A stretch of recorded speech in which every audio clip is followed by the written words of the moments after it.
नई tax regime में 7.75 लाख रुपए तक की income tax free, mobile phone और सोना चांदी सस्ते होंगे। 24 पॉइंट में देखिए 2024 का बजट। 1. नई टैक्स रिजीम में बदलाव, 7.75 लाख रुपए तक की income tax free. New tax regime चुनने वालों के लिए अब 7.75 लाख तक की इनकम टैक्स फ्री हो गई है।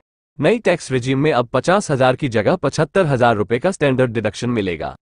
पुरानी टैक्स रिजीम चुनने पर 2.5 लाख रुपए तक की इनकम ही टैक्स फ्री रहेगी, लेकिन इनकम टैक्स एक्ट के सेक्शन 87A के तहत 5 लाख तक की इनकम पर टैक्स बचा सकते हैं।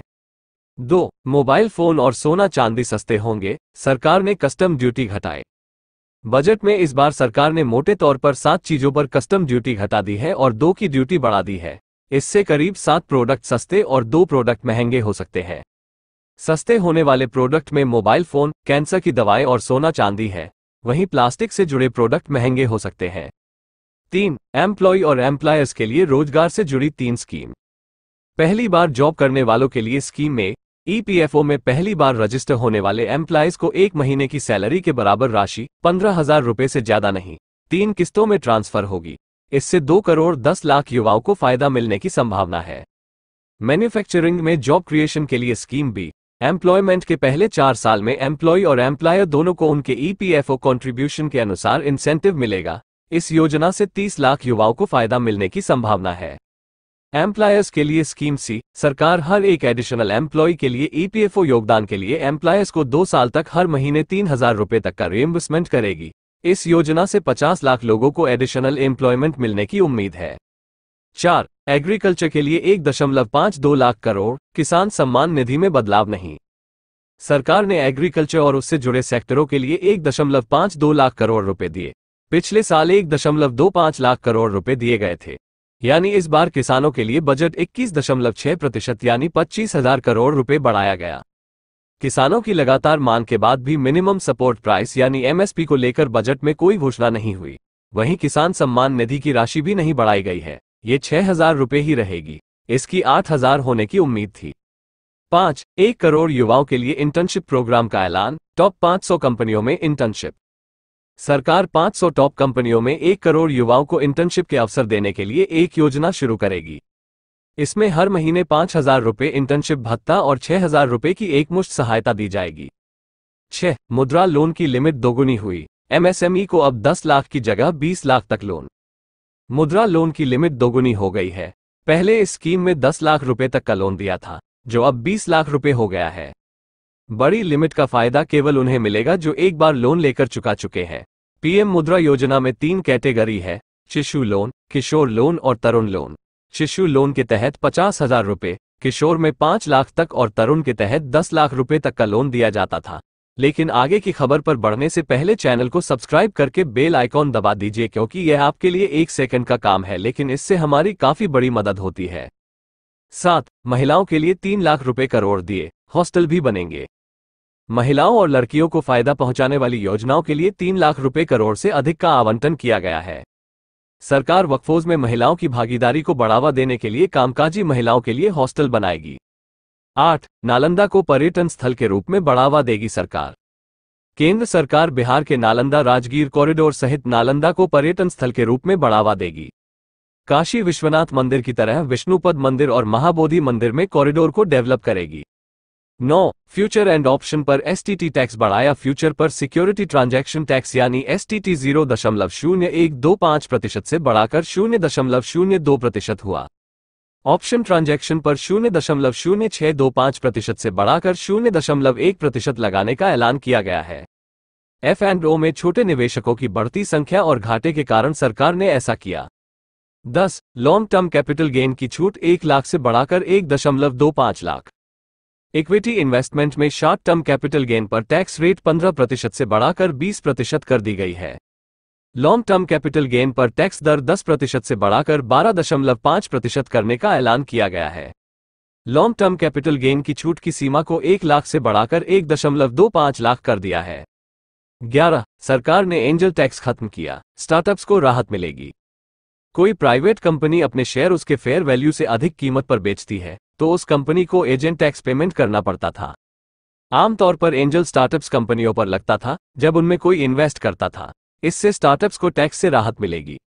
12. बिहार एयरपोर्ट, मेडिकल कॉलेज और स्पोर्ट इंफ्रा का प्रस्ताव। 26,000 करोड़ रुपए की लागत से पटना पूर्णिया एक्सप्रेसवे, बक्सर भागलपुर हाईवे, बोधगया राजगीर वैशाली दरभंगा में बेहतर सड़क संपर्क और बक्सर में गंगा नदी पर एक एडिशनल 2 लेन पुल का डेवलपमेंट होगा। अमृतसर कोलकाता इंडस्ट्रियल कॉरिडोर पर बिहार के गया में इंडस्ट्रियल नोड डेवलप किया जाएगा। ये पूर्वी क्षेत्र के विकास को गति देगा। राज्य में एयरपोर्ट, मेडिकल कॉलेज और स्पोर्ट इंफ्रा की स्थापना का भी प्रस्ताव रखा। 13. आंध्र प्रदेश के लिए 15,000 करोड़ का स्पेशल पैकेज, इंडस्ट्रियल कॉरिडोर भी बनेगा। आंध्र प्रदेश के लिए 15,000 करोड़ रुपए के स्पेशल पैकेज की घोषणा इसी वित्तीय वर्ष में ये पैसे जारी किए जाएंगे।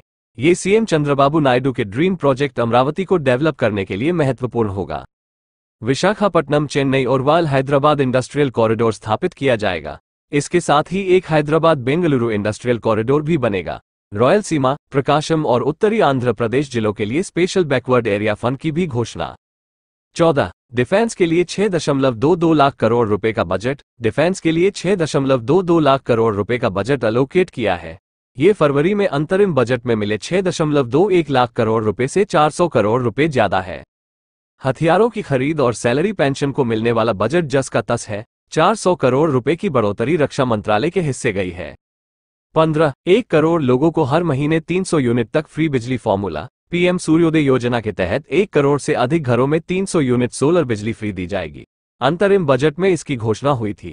इस बजट में बताया गया कि पैदा होने वाली सोलर एनर्जी सीधे उस घर को मिलने के बजाय पहले सप्लाई ग्रिड में जाएगी। 16. 1 करोड़ गरीब और मध्यम वर्ग परिवारों के लिए घर बनेंगे। पीएम आवास योजना शहरी 2.0 के तहत 10 लाख करोड़ रुपए के निवेश से 1 करोड़ गरीब और मध्यम वर्ग परिवारों के लिए घर बनाए जाएंगे। सरकार public private partnership PPP model के जरिए इंडस्ट्रियल वर्कर्स के लिए डोरमिटरी स्टाइल के किराए के घर डेवलप करेगी। 17. प्रॉपर्टी बेचने पर महंगाई का फायदा नहीं, लेकिन टैक्स घटाया। पहले इंडेक्सेशन, जिस कीमत पर घर खरीदा है उसे महंगाई के हिसाब से जोड़कर टैक्स निकालते हैं, के साथ 20% टैक्स लगता था। अब इसे 12.5% कर दिया गया। असर ये होगा कि महंगाई के मुकाबले यदि घर ज्यादा महंगा हुआ तो नई व्यवस्था में लाभ है, अगर कम महंगा हुआ है तो आपको नुकसान होगा। यदि 30 लाख का घर 23 साल बाद 3 करोड़ में बेचा तो अभी 38.22 लाख रु टैक्स लगता है, अब 33.75 लाख रु लगेंगे। घर किराए की आय बिजनेस इनकम में नहीं जाएगी। मकान मालिक अब घर के किराए से होने वाली आमदनी को बिजनेस इनकम में दिखाकर लाभ नहीं उठा पाएंगे। 18. हायर एजुकेशन के लिए स्टूडेंट्स को मदद। स्टूडेंट्स को हायर एजुकेशन के लिए देशभर की संस्थानों में एडमिशन के लिए 10 लाख रुपए तक का लोन दिया जाएगा। इसके लिए हर साल 1 लाख छात्रों को ई वाउचर मिलेंगे। लोन के अमाउंट पर 3% ब्याज सरकार देगी। 19. पीएम जनजातीय उन्नत ग्राम अभियान 5 करोड़ आदिवासियों को फायदा मिलेगा। आदिवासी समुदायों की सामाजिक और आर्थिक स्थिति में सुधार के लिए प्रधानमंत्री जनजातीय उन्नत ग्राम अभियान शुरू किया जाएगा। योजना के तहत आकांक्षी जिलों और जनजातीय बहुल गांवों में जनजातीय परिवारों के पूर्ण कवरेज के लिए कदम उठाए जाएंगे। इस योजना से 63,000 गांवों को कवर किया जाएगा और 5 करोड़ आदिवासी लोगों को फायदा मिलेगा। 20. प्रधानमंत्री ग्राम सड़क योजना के तहत मौसम अनुकूल सड़कें बनेंगी। इस योजना के चौथे चरण की शुरुआत की जाएगी। इसके तहत 25,000 ग्रामीण बस्तियों को सभी मौसम के अनुकूल सड़कें बनाई जाएंगी। 21. एनपीएस में एम्प्लॉयर्स कंट्रीब्यूशन लिमिट 10% से बढ़ाकर 14% की। प्राइवेट सेक्टर में एम्प्लॉयर्स के लिए एनपीएस कंट्रीब्यूशन लिमिट एम्प्लॉय की बेसिक सैलरी के 10% से बढ़ाकर 14% कर दी गई है। नई लिमिट प्राइवेट और पब्लिक दोनों सेक्टर के कर्मचारियों के लिए है। एनपीएस में एम्प्लॉयर का कंट्रीब्यूशन ऑप्शनल है। फिर भी आजकल कई कंपनियां एनपीएस फैसिलिटी देती हैं ताकि वे खुद आयकर अधिनियम 1961 की धारा 36 (I) के अनुसार टैक्स बेनिफिट ले सकें। 22. एमएसएमईएस इंटरनेशनल मार्केट में प्रोडक्ट बेच सकेंगे। Public private partnership PPP mode में ई कॉमर्स माध्यम से एक्सपोर्ट को बढ़ावा देने के लिए हब बनाए जाएंगे। इससे एक छत के नीचे ट्रेड और एक्सपोर्ट रिलेटेड सर्विसेज की सुविधा मिलेगी। एमएसएमईएस इंटरनेशनल मार्केट में प्रोडक्ट बेच सकेंगे। 23. ऑनलाइन सामान बेचने वाले ट्रेडर्स पर अब कम टैक्स। ई कॉमर्स ट्रेडर्स पर लगने वाले टैक्स को 1% घटाकर 0.10% किया गया है। ऑनलाइन सामान या सर्विस बेचने वाले किसी भी डीलर को ये टैक्स देना होता है। 24. नाबालिगों के लिए एनपीएस वात्सल्य स्कीम की घोषणा। वित्त मंत्री निर्मला सीतारमण ने एनपीएस वात्सल्य स्कीम की घोषणा की। नाबालिगों को इसके जरिए लॉन्ग टर्म सेविंग का ऑप्शन मिलेगा। इस स्कीम में माता पिता और अभिभावक बच्चों की ओर से निवेश कर सकेंगे। बालिग होने पर अकाउंट रेगुलर एनपीएस में बदल जाएगा। बाकी अगर कंटेंट पसंद आया है तो वीडियो को लाइक जरूर कीजिएगा, बिना बिल्कुल भी मत जाइएगा और राय भी जरूर दीजिएगा। धन्यवाद। जय हिंद।